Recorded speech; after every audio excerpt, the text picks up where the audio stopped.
The OC Bombers podcast is available worldwide and is heard on 6 continents and over 50 countries. Please subscribe and listen on your preferred podcast app and leave us a good review. That sounds good. Yeah. Kind of like the, what do you call it? The Kool-Aid Man? Yeah. Oh, yeah. Oh, yeah. He did a lot of property damage to kids' houses back in the day. Yeah, it was fine, though. He came busting through the wall with his Kool-Aid. This is how we're going to start the show with the Kool-Aid guy, I guess, because I started it. I guess. I don't know anybody else who could bust in on a podcast, though. And just say, hit it, Tori.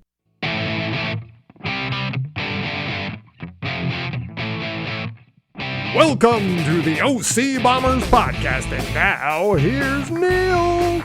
Hello, Scotty. How are you? Excellent and exceptional. How are you doing, buddy? Fantastic. Number 269. 269. And I do get an official assist on that hit it, Tori? Yeah. Okay. Okay. I just want to make sure the scorebook is kept up to date. I know you're into those, keeping those stats, but yes, you'll get the assist. Love stats. I love just accumulating stats, Neil. Like 269 here. What a great number.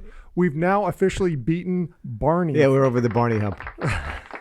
Because that was one of the main goals when we started 6 years ago. We gotta get over the Barney hump. Right. But by the way, the shutdown is happening again, and this is where this is where we kind of got our genesis, so to speak. The big bang of the OCB podcast. Right. And it was probably right around in this day number 15 to 20. I feel like it was January. It was January when we started. But the same time, probably. 15 days. Very nice. So we've come a long way, my friends. Yes, we have. And we went a long way. Last week, we saw a musical together. What a segue. Did you like that? Once again, outside of the podcast in our real lives. Exactly. With our significant others. Yes, you and Lisa invited Kelly and I to go see the musical Damn Yankees, which I had never seen before. A blind spot in my musicals education, I guess. Yeah, I mean, I saw the movie a couple of times growing up, like in the 4:00 movie with my mom. I got to see the movie now. Remember seeing the Bob Fosse story, and this was a big part of his thing with the actress who played Lola. We'll get in that in a little second. And I'm drawing a blank on her name, but it was really her stepping stone to stardom, and she became a big Broadway star. Now, being a musical, I'm looking it up now. I did recognize two of the songs. You Gotta Have Heart, right. which I didn't realize was from this musical, and then Two Lost Souls. Two Lost Souls. I feel like every duo that came on a variety show in the 70s sang that song. Like it was on at least once a week. But Lola. No, you told me before really? What Lola wants, Lola gets. You never heard that before, huh? I hadn't heard that, but after seeing this play, Neil, I now understand why Lola gets what she wants. Hubba hubba. I mean, yeah, I understand. I get it. And this version we saw was down at the, what was it called? The arena stage? Yeah, yes. In DC. And it was kind of updated with an Orioles theme. Yeah, which was a lot of fun. We love that. We wanted a Let's Go O's chant, but it didn't happen. But it was also in the round, which was kind of unique in theater settings, I think. Yeah, I really liked that. You liked it? I thought it was great. I love a good musical. And I think, also the actors are involved because they're moving things around and, because there's no... Yeah, all the actors were great, I thought. And it was a great... And by the way, just a postmortem on that, I did a project plan. You did? Everything was fine. Just one of kind of things I remembered.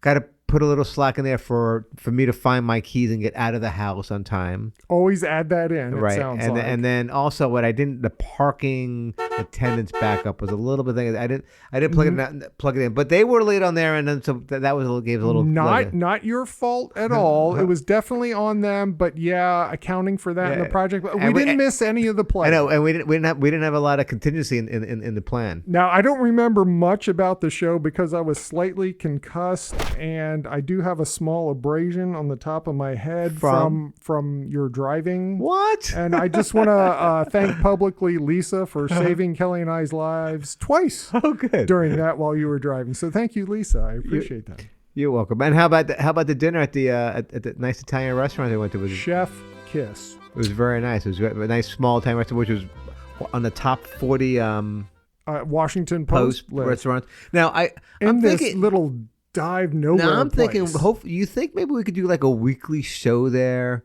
a podcast show. Instead of drinking bourbon, we drink red wine. I mean, I would love it with a candle and can you imagine a guy serving us a pizza and a little wine and having. I mean, even the mama chef came out to see the people who didn't like Parmesan cheese. I mean, why are they coming to my restaurant and do not eat the Parmesan? I mean, I got that feeling, didn't you? Oh, that's absolutely why she came out. Is to stare at you two. Oh, these are the two that don't like Parmesan. Oh, okay, yeah. All right, Neil. Let's wait. Whoa, no, he's done that. He's done that 2 weeks in a row, 2 episodes in a row. It's now time for Name That Year, Neil. Do you have your cheat sheet ready? Yeah. You're going to be guessing a year in which you have been alive. I'm going to give you 3 clues. Falkenstein rule is in effect. Neil, you're 12 out of 31 for 39%. We were on a roll, but then we lost a couple. But we'll get it back. Let's get you back up there. And maybe as we get towards the end of this season, maybe there could be some bonus ones that maybe you could get for some bonus points. Who knows? I don't know. Your first clue, Neil. Oh, we're closing it on the end of the. We're in like. We are. This is like the final stretches into the year. I think we're making the turn. Wow. The final turn, as they say, coming around the corner. Time flies Yeah, when you're having fun. We'll have a 2025 recap. Oh, of course we do. We'll It's a tradition. Exactly. Unlike any other. Exactly. Your first clue, Neil. The movie Fargo, directed and written by Joel and Ethan Coen, is released in the U.S. of A. Love the Fargo. Love that. Also like the TV show. Love the Fargo. Even though they're not involved. Clue number 2. British girl group The Spice Girls released their debut single Wannabe in December of this year in the UK. Mm-hmm. Now they released it in the next year, January, in the US. So I know you're a big Spice Girl fan, so I know you want to be precise on this. There's a documentary coming out on the one who married Beckman. I don't know who that was. Tosh Spice. Once again, I need to get Spice up on my pop culture stuff, don't I? You do, but that's a good pull. I'll give you that one. I'll give you a point. Clue number 3, Neil. The first successful clamshell flip mobile phone, the Motorola StarTAC, goes on sale. So you got a flip phone, you got some Spice Girls, and you got Fargo. Neil Alderodi, name that year. I feel like you're going to zoom in on the decade. Oh, I got the decade. Yeah. That's the Spice Girls. Fargo would be the key here. When did that come? Yeah, I know you love that movie. Yeah, I love the Coen brothers. They're the best. They're very good. Very eclectic and odd. All right, this is I'm stuck in some years here, so but the flip phone got me there.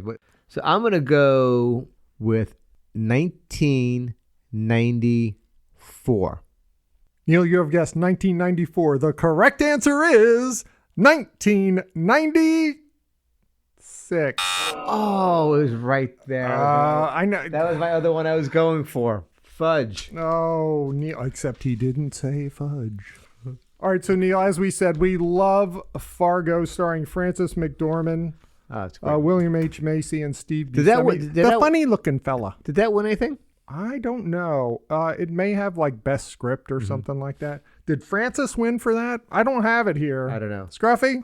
I don't know. But you betcha, yeah. Yeah, betcha, huh? But William H. Macy. You see, that True Coat, it comes installed at the factory, you see here. Now, it's my deal, Wade. Just the nice Minnesota accent, right? It's just fantastic. And then the Spice Girls, they recorded Wannabe in less than an hour. Wow, it sounds. Were they on speed or something? I don't know. I don't know. If you want to be my lover, Neil, you got to get with my friends. That's the one I know, right? Yeah, that's it. This is the one. Okay. And then the Motorola flip phone sold over 60 million units, and it always reminded me of the communicator on the original Star Trek. Right.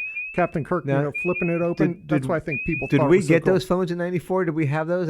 Not in 96. I probably 96. Got my first one in 2000. So we had the John McGuffin beepers at that time? We had the beepers first, then we went to the flip phone, then we went to the BlackBerry. Right. Then we got the smartphones. Right. That's the evolution of technology, people. There you go. This pager. Remember my pager I got flushed down the toilet? That's right. You had a pager in the toilet. Didn't you also have a phone go in the toilet as well? I don't remember that. I remember the pager and having going to MacGuffin and talking to him about it. Yeah. But a proud day in my career. But just having a pager meant you were a big one. I know. I was, then I was selling drugs to high school kids. Well, anyway, Neil, in 1996. What? It was the 90s. You couldn't do that? You asked what I was doing in 1996? What were you doing in 96? Oh, yeah. So the kids, Rory was 4, Riker was 1. So we were at Alex Court, I think, for part of the year in our townhouse. And I believe we moved to Mountain View Drive out in the country next to the farm. Yeah, we were at that house. Yeah. That's what Tim Day was almost half naked playing basketball. And throwing croquet mallets into my trees. And apparently also there was a blizzard with over 3 feet of snow that year. Wow. So what were you doing in 96? We were living in Hadley Farms. I guess Jake was just starting kindergarten at 5 years old. Aww. Kids were going to elementary school there. Yeah, things were good. We loved that house. That house in Hadley Farms, Argus Court. Remember that house? Yes. I loved that. Yeah. That was a great little house. Great. It was very nice. I believe that you would say that was our salad years, Neil.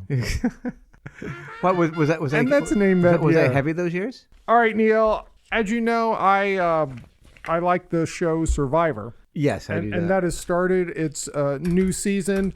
And of course, they have some younger people, some older people. Uh-huh. Well, this guy who is, I'd say, middle-aged, he's a little bit younger than us. One episode focused a little segment on him not understanding their slang. Okay. And I know on this show, we like to talk about the current slang. So I thought, here's some Gen Alpha slang. Right. I thought we did Gen Z last time. So can you define Gen Alpha? I know you have that information. The youngest people out there. I would say think high school, probably maybe touching college. I think that would be the outer limits of that. So these are people born in 2005. On up, yeah. Okay, gotcha. Okay. So on Survivor, the 4, okay. The Gen Alphas, Gen Zs like to use the term fire, which we've talked about before, meaning awesome. And then cinema. They like saying cinema. Oh, that was cinema, Neil. No, that meaning it looked awesome. Oh, it's epic. You did great. Right. Okay. Epic, but they call it cinema. So here are some new. By the way, I like that. Gen Alpha slangs for me to sling to you. I got about 6 or 7 of these. All right. And you want? I'll react as we go through this. React them to and work them into the show as we go. I'll be making notes here. Now, have we talked about this one before? Skibidi. Skibidi. No, we haven't. It's a nonsense internet term. So it's from an absurdist YouTube show about evil toilets who battle camera-headed humans. It sounds like a lot of skibidi to me. But apparently you just throw it in there, you say skibidi, and it's just nonsense. I think you can use it at any point in time. Okay, I like it. Hey, that drink was kind of skibidi. Uh-huh. Neil's driving to damn Yankees was skibidi. I don't know if that works. And then this next one, I have seen this balloon on my news feed as well, is the term 6'7". 6'7". A nonsensical expression. It's kind of skibidi-ish, but apparently whenever you see 6'7" next to each other, people crack up and laugh. It's from a song by the rapper Skrilla. Okay. And apparently some math teachers try to avoid having answers where you have to say 6'7" because then the class laughs and they lose it and they're like, oh, you said 6'7". That's 6'7". So can you say 67 or is that all right? I think it's just 6'7". So I was a little confused by this, and I was talking to neighbor Jeff, and his kids would know what's going on. And his youngest daughter Snacks was shooting some hoops, and I was like, hey Snacks, this 6'7". What is it? What is it? Do you use it? Can use it in context. And even she was like, I don't know. It's just kind of stupid. People laugh at it. And so she was I think she's over it. Okay. Well, if Snacks is over it, then it's so passe. Now, this next one, Neil, could be a little offensive to some people. It is the term bop. Bop. It's an offensive term for someone, usually a young woman, seen as promiscuous. Wow. So like we used to say some things back in the day, I guess, you'd say slut or, other bad terms like that. And that just got me to think if bop is that new term. Last week we talked a lot about baby bop. Does that reframe Barney and baby bop in a new light? Yeah. Plus, at work we had the BOPS, which is the budget operating plan. The budget. Oh my gosh, that screen. The BOPS. The BOPS screen. Time. The BOPS 60. I mean, the BOPS were, Kidwell lived in the BOPS. Oh, I think we should move on from that one now, Neil. Sorry, Mike. Now, the next one is a term that's been around for a while, since the 17th century. It's aura. You have a certain aura about you, but now it's meant to be cool. People say if you have an aura, you have the stylish swagger, but also there's a term aura farming, meaning you're constantly trying to appear cool or stylish. No. So aura is natural. Exactly. Aura farming, no good. So if we were to update the Happy Days board game from the 1970s, the TV show, and that board game, instead of getting cool points with Fonzie, you would get aura points. Okay.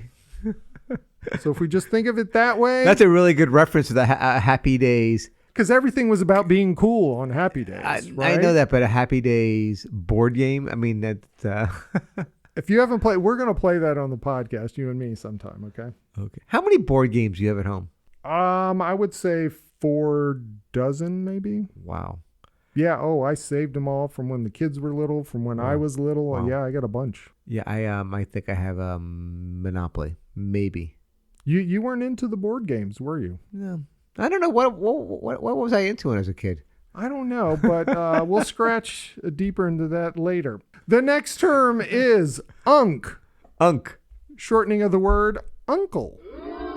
Often used humorously to indicate old age. So if we were talking to some young people today. What's up, Unk? Like if I was talking to Snacks and she went, "Hey, Unk," totally appropriate because I'm older. Right? I'm sure. I think it's a show of respect, I'm hoping. Well, it's just typically you're an old man. I like that. I'm going to have my nieces and nephew call me Unk from now on. Just Unk. Not Uncle Neil. Just Unk. Unk. I kind of like it. Yeah, I do too. I can't wait to be called Unk someday. All right, the next one we've had on the podcast before, Riz. Yeah, yes. That's still going around. Was supposed to be charismatic, but now it's kind of taken a turn, Neil. Oh, what? To mean more of a romantic appeal or charm. So even though, you got mad Riz, now it might be, if you say Neil's got Riz, that kind of means they're sweet on you. Oh, really? Yeah. So I could see Lisa saying that. Wow. I like it. Okay. The new term. I like the way the term evolved. As you roll your eyes at it. All right. The next term, Neil, is MOG. M-O-G. It is to look or perform far better than someone else. So usually this comes from a group of males together that somebody is always the alpha male. Mm-hmm. Okay. So the alpha male of the group, MOG. Gotcha. Get it, huh? Gotcha. So basically, Neil, we are going to MOG everyone in the Best of Frederick Magazine podcast readers poll and the Frederick News Post Best of the Best. We're going to MOG them. Because we're like the alpha podcast of this. We are the big dog on the street. See, and that's what we do, but now we're MOGing. Mogging. There should be a dance called the MOG. Do you want to make that go viral? Everybody MOG. Everybody MOG. Everybody MOG. Everybody MOG. It's going to be bigger than the Mookie. All right, Neil, my last term that I have here is brain rot. So that's been around a while. Got it. Even from 1854, I have here, was the first time as somebody in the English language said, what about the brain rot prevailing today's children? Yeah. So it's still around, but now it's being applied to a mindless digital content. Duh. Right? I think mind rot is going to be around forever. It's just going to change a little bit what the causes of it are. Yes. Brain rot. Oof. So that's all I got on that. All right, man. That's really, man. It's a lot of... Do you have a sentence you could use with... A lot of Skibidi. What's that word again? Skibidi? A lot of Skibidi going on there. Unk? You're mad Riz. that aura you have around you with your Riz. Yeah. Hey, you know what? Stop with the aura farm, all right, man? You just take it down a couple of notches, Mr. Aura Farm. I wonder what Sophie would have to say about this. Let's take a break. Oh, she must not be into all this Gen Alpha stuff. So let's take a break, and when we come back, we'll have some more fun. Sounds great.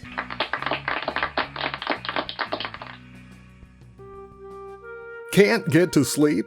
Having another restless night? I've been tossing and turning all night. I need my sleep too. I work for a living. Well, I'm no marriage counselor, but have you tried NeilQuil, the liquid sleeping aid? NeilQuil liquid sleeping aid? Give 1 tablespoon to your spouse and their voice will soothe you to sleep. Here, honey, try this. That's right. 1 dose of NeilQuil will have you asleep in no time as your spouse talks about Neil's music. Have you heard the new Fruit Bats album, The Pet Parade? It's the best. Have I told you about the impromptu Mountain Gates experience I had? Oh man, it was the best. Honey, are you still awake? New pumpkin spice flavored NeilQuil will put you to sleep while talking about fair produce judging criteria. So you have the 2 most types of containers are really perfectly the plate are most commonly used for fruiting vegetables such as tomatoes, cucumbers, or beans. NeilQuil, now available at your local pharmacy and all OCB roadside convenience stores. Side effects of NeilQuil include but are not limited to constipation, cramps, bloating, sudden onset diarrhea, and listening to The Loft. Do you think the Kool-Aid Man has mad Riz? I think it's a bop. Do you think he would, he's a big 6'7", with his skibidi and his brain rot? And we're back! Welcome back to the OC Bombers podcast. We're available on all of your favorite podcasting apps. I don't know, Neil. This slang, I don't think it's going to stick with us, but we're going to try. It's not going to stick with us, but it might stick with this generation. You know. That's radical. Yeah. Did you ever say that? That's rad. Rad. I think cool has been around forever and still cool. Just gets it done, doesn't it? That's I'm a big cool guy. And you're also a big cheesy jokes guy, so, Neil. Let's hear something. Let's get a couple of these out of the way. You ready? Here we go. Hey, Scotty, I just threw out a bag of shredded cheese. The label said since 1904. There's no way it's still good to eat. That's a bad expired best when used by date joke. Yeah. Do they get any credit for creativity on that? I don't think so. Okay, I didn't think so either. But I was checking. Hey, Scotty, I made a joke about cheese. Let's just say it didn't age well. Okay. Yeah. That might have played a little better. I think that was good. Plus that delivery I had was just phenomenal. I mean, you knocked it out of the park. It's never in question the delivery, Neil. It's the jokes themselves. Right. And I believe I did for supper tonight. We had some buffalo chicken tacos. Okay. I put some blue cheese on it. That was maybe 2 weeks past the expiration date. So, I mean, it's moldy already. I figured that was okay. Oh, God. I'm so grossed out right now. Let's open up that feedback machine. All right, Neil, Best of Frederick magazine voting is still open through November 15th. Vote, yes. Vote, and vote some more. Neil, I do have to tell you this. What's that? In a couple of weeks, Kelly and I are going to be away for 2 weeks. Yeah. So it's going to be on you to take over the social media to get people to vote through the last 2 weeks of this. Okay. All right. Thank you. Because I don't trust Scruffy. I don't trust him either. Okay. Yeah, I'll do it.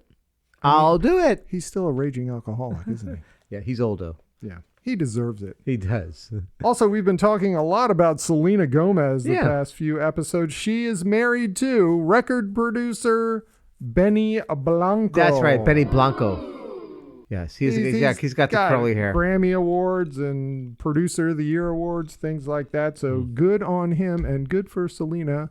Mazel mazel to them. I hope they're happy. We also mentioned the band Paramore. Oh, yeah, that was all right. The song Still Into You. I like that song. Okay. I might have to They do a cover on a Talking Heads tribute album. Talking Heads nice. tribute album, yes. And also our friend down there in North Kakalaki, Mike Kidwell, talked about bologna with peanut butter roll-ups. Yeah, right. Right. Guess what I had for lunch today, Neil? I had the bologna with peanut butter. And how'd that go? It went phenomenally well. Crunchy peanut butter? I used all natural crunchy peanut butter. And what kind of bologna? I can't remember. Kelly got it from the deli, 2 slices, put the peanut butter in, rolled it up, ate it. It was good. Lots of protein. A lot of protein, no carbs, man. But then it's great keto. Yeah, it is. And then in honor, I knew Bud in North Central Pennsylvania drank. Neighbor Jeff and Guy Fletcher are both big Lebanon bologna fans. Right. So I had Kelly get some Lebanon bologna slices. I put peanut butter on that. Did it work? Did it work? It was fine. I like both those flavors. And then Neil, just to take it up another notch. Yes, processed meat does not do it for me. You may continue. I took a low-carb flour tortilla wrap, okay, a small one, put a little mayonnaise on it. Of course. I put Lebanon bologna on it, and then I put peanut butter on it. Rolled it up. That was phenomenal. How are you eating all this? Did you eat dinner tonight also? Yeah, it was so good. It was good and filling and packed with protein and sodium. The mayo and sodium, yes. I have my day's worth of sodium now. Mayo and peanut butter, It was good. Don't knock it till you've tried it. Yeah, I'm not going to have it. Neil, what do you have for the feedback? Wow. So yeah, I went up to Jersey this weekend for mom and big sister Deborah, as you made me say that, because you were going to correct me, had a little get together, and Matt the dentist was there. Oh, Matt the dentist. Still listen to the content. He's still listening? And we love it, man. And he gave me some feedback. He likes the mental gymnastics. All right. Right? He really does. And he said, and he also says that I'm a moron. He does like the strategy stuff. And he also but the name that year kind of stresses him out, he says. I don't know why. Stresses him. Maybe it's me getting, a little not on being on mark. But anyway, okay. Thank you for listening. And here's the best part. He's not even related to me. Why he doesn't have to listen to this?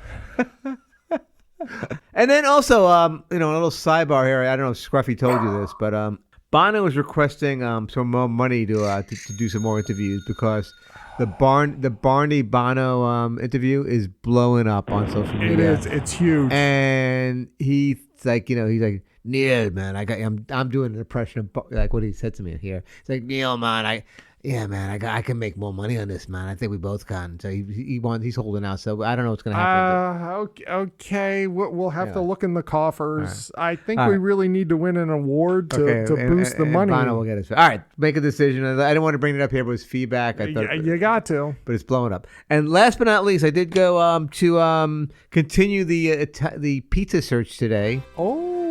Had lunch with Sir John Thompson. His recommendation went to the Frank Pepe Pizza in Montgomery Mall down in Bethesda. Now, this is a New Haven pizza. I think it's a chain, okay? Okay, and you have no rules for or against chains in this No, this is kind of right? like a home chain type of thing. But anyway, here's the deal. It was good pizza, crust, very crusty, thin crust, but once again, this is a place where you go for maybe an upscale pizza place. Very pricey, good calibration on the Coke products like that. That's always good. Pizza was good. We had it with sausage. It was spot on. It was good. Yes. Could you buy it by slice? No. See, that's and it was pricey. Now, this is an upscale place. It was in Montgomery Mall. It was right across from like Cheesecake Factory for a little. Oh, okay. So anyway, it was fine. It was good. John Thompson picked up the tab. So what do you know? Even better. What's your score for this pizza out of 10? Because of the price and not the casual side that I'm looking for, I'm gonna give it a 3.5. 3.5. Yeah. Wow. That's not okay. No, its quality was good. I might 3.5 out of 10. Out of 5. Oh, okay, out of 5. All right. It's been a lot of 5. So average, right in the middle. Yep. Okay. I'll bring Lisa back there. If we're in the mall, perhaps going to a Pandora or what am I saying? What? You're not going to do any of that. Why are you even saying that? What else am I going to do in a mall?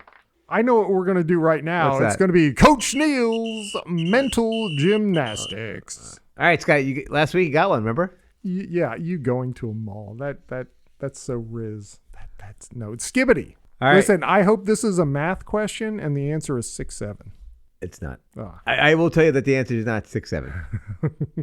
Because here it is.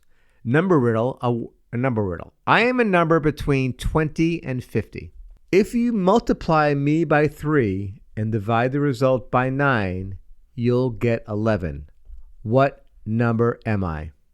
Good luck, Matt. Need a hint? No.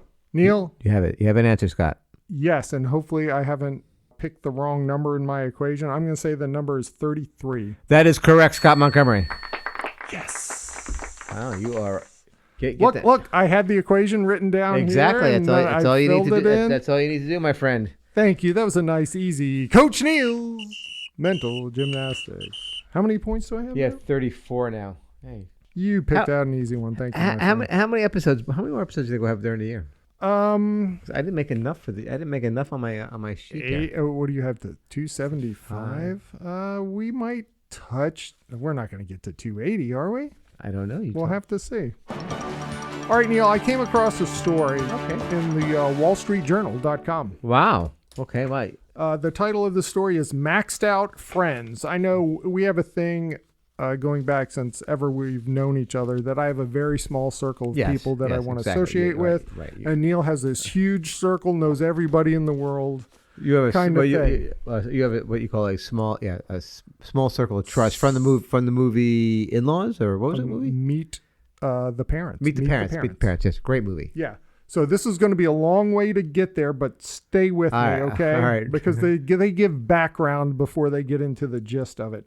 So the human brain is the most metabolically costly organ, consuming 20% of our energy. Wow, 20%. Okay. So one hypothesis is it's so big and takes up so much space because it's evolved so that it could juggle our expansive social networks. So 3/4 of the brain is a neurocortex. Okay. That you use for cognitive functions like Coach Neil's mental gymnastics, memory, language, problem solving, self-awareness. So these abilities enable people to navigate the complex relationships from family, friends, sports teams, workplaces, blah, blah, blah. Okay? I like that. Okay. So the brain. That's the, what part of that part was what now? The neurocortex. Neurocortex, okay. When people are more socially connected, you have a reduction in the risk for cardiovascular disease, stroke, type 2 diabetes, depression, and dementia. Basically, we're social animals. We should be social. We shouldn't be in the basement all the time on the computer looking at the internet like one of us maybe does too much of. Maybe. So these high cognitive demands of maintaining the beneficial social bonds places a limit on the number of stable relationships we can maintain, according to a British psychologist.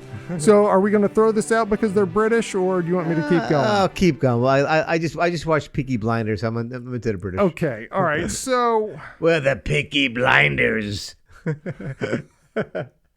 Oh, I guess I got to watch that show now.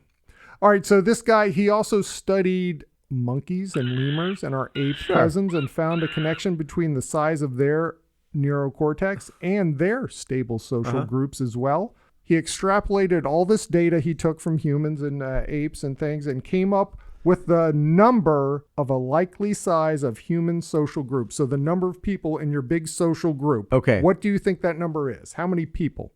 I'm going to say this. I'm assuming this includes family also. Yes. I'm going to say 63.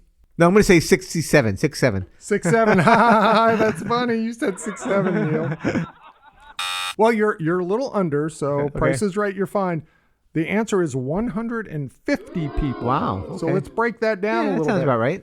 So he also said he went back and looked at data from hunter-gatherer kinship networks in the Bronze Age, the Anglo-Saxons in medieval Europe, and the Mormon wagon trains and German trailer parks today. So the different groups and these layers of the 150 people. The innermost circle, that's your friends or family members. There's like 5 people in there. Okay. These people you feel emotionally closest Only to. 5. About 5, yeah. Wow, okay. I'm a little higher. You're really close I to. think I'm higher than that, but okay. But then the next layer has 10 additional good friends you see at least once a month. Okay. Neil, you're definitely in that layer for me. Gotcha. Okay. And then there's the weekend backyard barbecue party group, where it expands out to 50 people. Whoop, whoop. Including those 15 that you regularly see. So about 35 more people where you're like, hey, that'd be fun to hang with them. Sure. But then the outer ring. That's kind of like maybe, some tangential bombers you think about, does that mean, you know what I mean? Tangential what? Bombers when we go to a party. Right, exactly. Right. You can include OC bombers. Right. OG OC bombers in there. With Carl with a K, would he be in that? He might be in this next group. Oh, really? Called I love Carl with a K. I do too. Okay. The outer ring of the 100 additional people to get you up to the 150. These are the people you would invite to your once in a lifetime big events like a wedding, or you wouldn't feel embarrassed going up to them, seeing them in an airport and going, "Hey, buddy, how are you?" I'm not inviting Carl with a K to a wedding, but I am gonna bet I will. He's down in like a out of Banks. Yeah, he's in the out. Oh, if we saw him on the beach. Absolutely. I'd have a beer with him in a heartbeat. Oh, yeah. Would you go fishing with him? Absolutely. Yes. Why wouldn't we? Smoke a Marlboro Light with him. So this psychologist estimates that people have about 350 acquaintances, even on top of our 150 people in our network. Well, he also says that we can recognize an additional 1,000 people by sight, but they may not recognize you. So that's a lot of, I guess neighbors down the street where you just smile and wave and nod type people. This is why I get, sir, why are you looking at me so much? Because I think I know you. I do that all the time to Kelly. Hey, we've seen this person before. Anybody who comes on TV, I'm like, are we supposed to know who that is? Because they look like I'm sure that she has been in something. And then a lot of times, like a month later, oh yeah, she was in that show on Netflix or something. But yeah. But they're not in our group, but we recognize them by sight. Right. So would you like to now, Neil, name your 150 people in your group? Go. and Ratchet Like my little circle. Yes. I always thought I had like 2 people in there. So maybe I could expand it to 5, but... I mean, 150 sounds right now that I think about it a little bit more. Well, I'm also thinking about... I only get up to the S's. all right, I'll put Bob Waters in there also. just the retirement parties that we've been to the past few years. That's an expanded circle, right? Betty, how weird. Why am I calling these people out? I love that she showed up, and I hope she's listening right now. All right, anything else on that, Neil? No, that was interesting. If not, okay, well then let's go to climate change. But guess what? We're out of time. We do not have time for climate change, and I don't want to hear this. No time for climate change? Sorry, yes, Soph. I'm so sorry, but maybe one day we will do that. So Neil, we got one more episode coming up next week before Kelly and I take off on the big cruise. On the big cruise. Are we going to break down the cruise next week, or maybe when we get back? Let's do that. No, next week, Neil. I'm going to go ahead and declare it. Let's go ahead and bring back one of our favorite segments. Let's do another Mart. What do you think of that? People love that. They love playing along. Okay. Plus, we're going to win some award, hopefully. And that's going to be the episode that we submit. Okay. For our Emmy, for your consideration. How about that? Very good. Thank you for listening to the OC Bombers podcast. We're available on Amazon, Apple, iHeartRadio, Pandora, SoundCloud, Spotify, and YouTube. Leave us feedback and comment and vote for us. Until next time, so long. See you, Neil. Bye, Scotty.